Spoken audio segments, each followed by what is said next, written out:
Students, अभी हम start करने जा रहे हैं क्लास 8 की geography chapter 2 land soil water natural vegetation and wild life resources.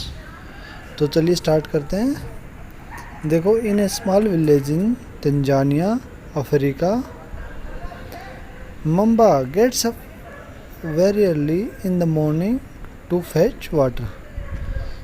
तो ये देखो, एक तंजानिया अफ्रीका की स्टोरी है। एक मम्बा है, मम्बा नाम की लेडीज है, वो बहुत जल्दी उठती है मॉर्निंग में और पानी लेके आती है। She has to walk a long way.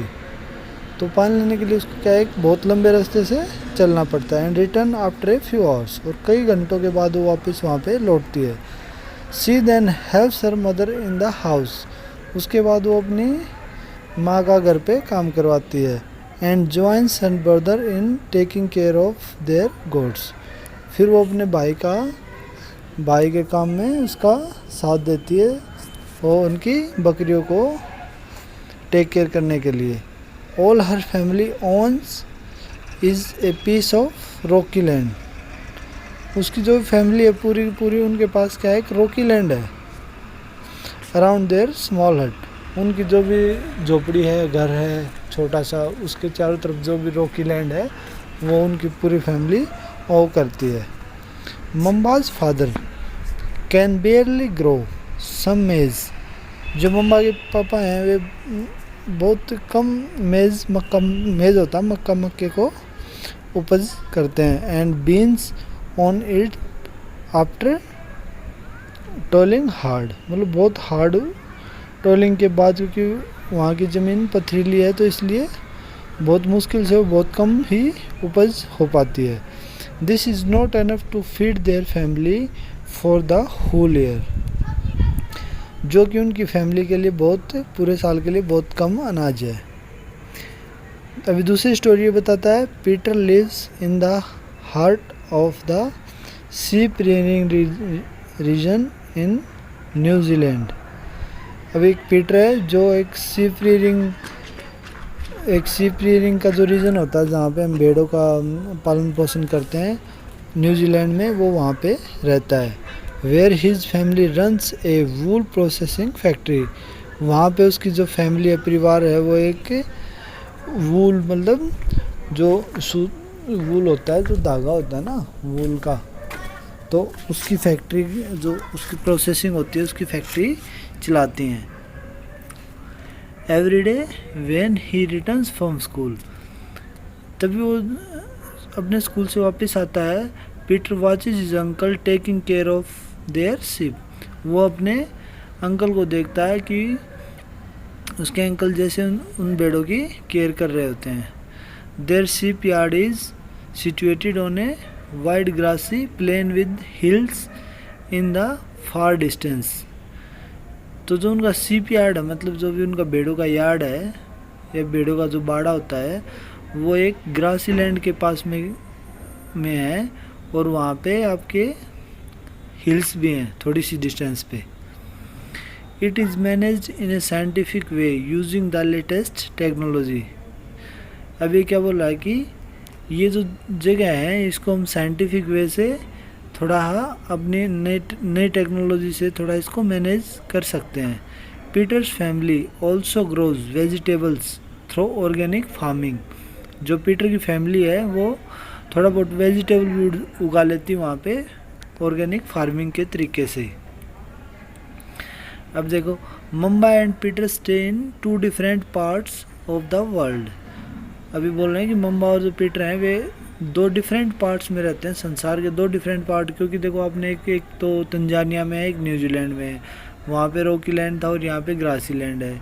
तो इस तरह से वो बोल रहा है कि ये 2 डिफरेंट पार्ट्स में रहते हैं। And leads very different lifes, मतलब उनकी जो लाइफ भी है वो भी डिफरेंट है।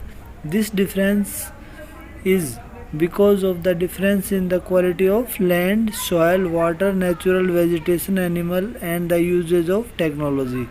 ये सारी चीज़ें किसकी वजह से हैं, वहाँ के लैंड की वजह से, सॉयल की वजह से, वाटर की वजह से, नेचुरल वेजिटेशन, जो वहाँ पे नेचुरल प्राकृतिक वेजिटेशन होता है उनकी वजह से, जो एनिमल वहाँ पे पशु होते हैं उनकी वजह से, और यूजेज ऑफ टेक्नोलॉजी, वहाँ पे जो टेक्नोलॉजी यूज़ करते हैं उसकी वजह से।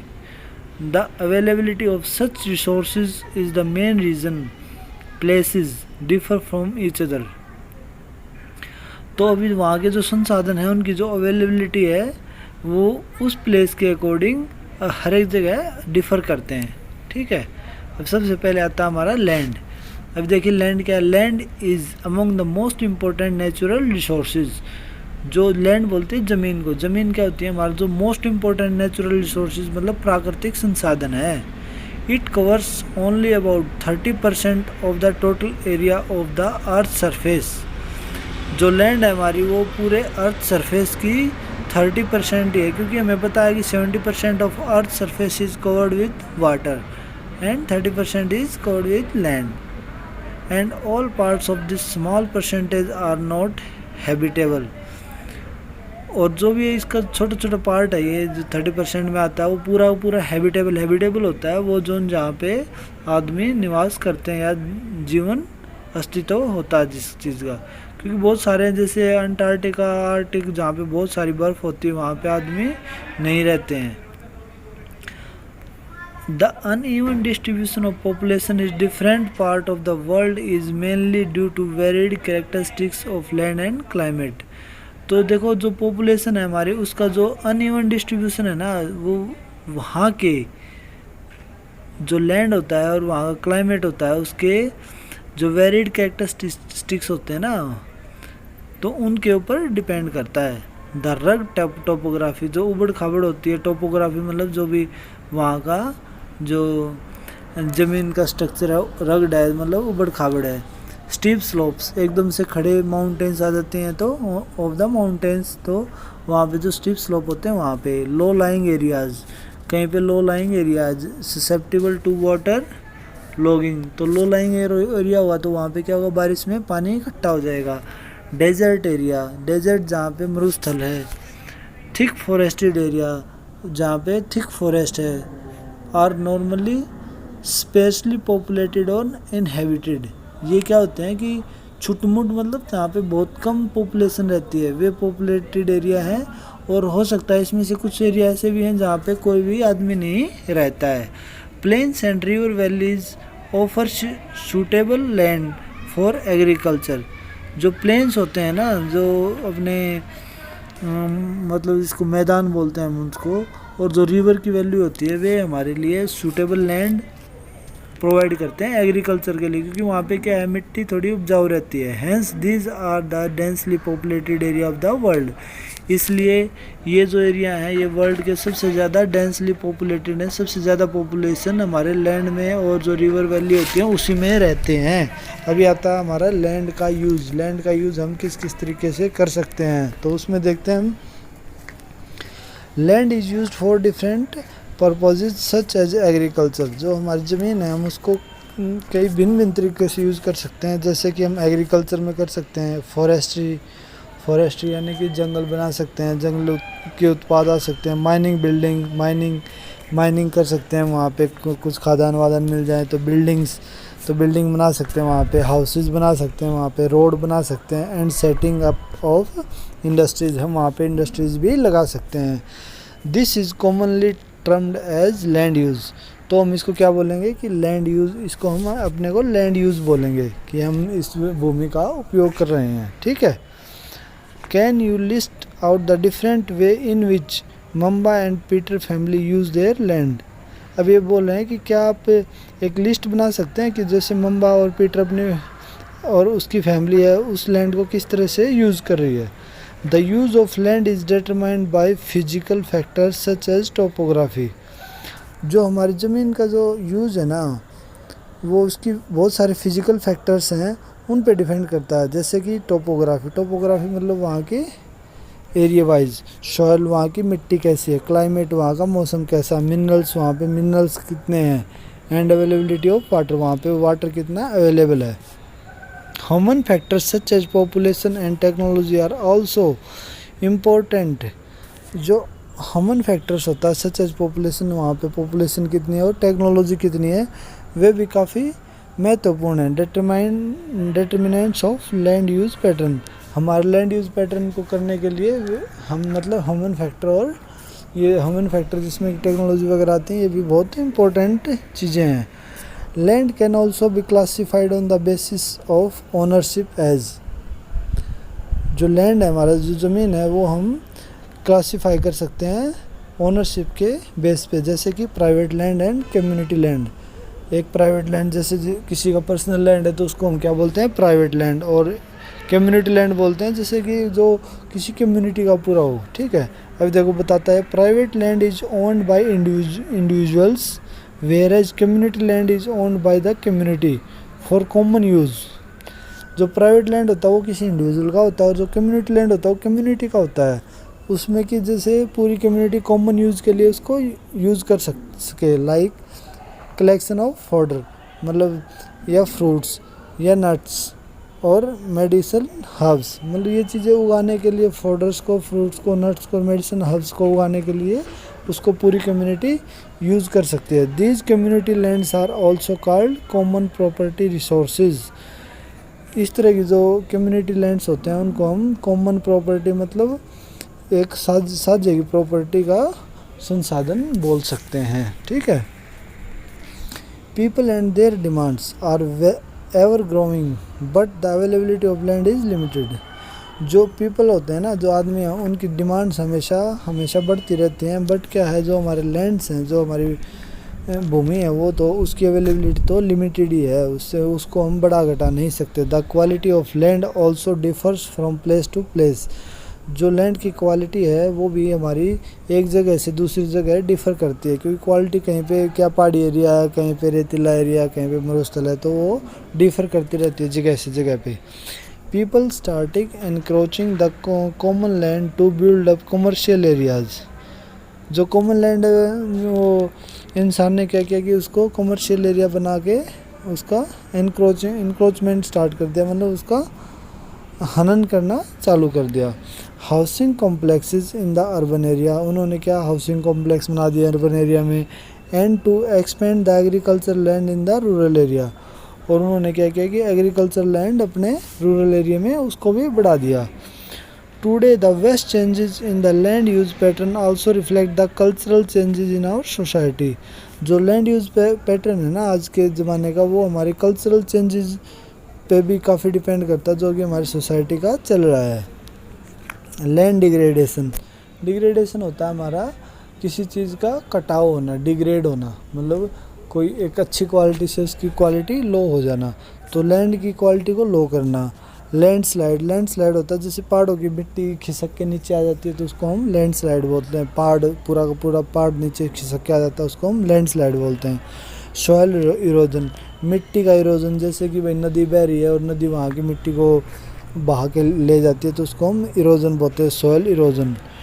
डेजर्टिफिकेशन यानी कि बारिश नहीं होती और वहाँ की मिट्टी मरुस्थल की तरह हो जाती है तो उसको हम डेजर्टिफिकेशन बोलते हैं। Are the major threats to the environment, ये क्या है, ये हमारे मेजर थ्रेट्स हैं हमारे एनवायरनमेंट के लिए। Because of the expansion of agriculture and construction activity, और इनका कारण क्या है, एग्रीकल्चर एक्सपेंशन, मतलब हम ज़्यादा एग्रीकल्चर करने लगे ज़्यादा लैंड पे, और कंस्ट्रक्शन एक्टिविटी हमारी बहुत ज़्यादा होगी। अब जैसे आपकी लेट्स डू में talk to some elderly person in your family और neighbourhood and collect information about changes in the land use over the year in the place where you live. ठीक है, अभी आपको अपने दादा से या कोई भी आपसे बड़ा है तो उससे आपके लैंड यूज़ के बारे में पता लगाना है जहाँ पे आप रह रहे हो। Display your finding on the bulletin board in your classroom, और उसको आपको अपने क्लासरूम में बताना है बुलेटिन बोर्ड पे। ठीक है,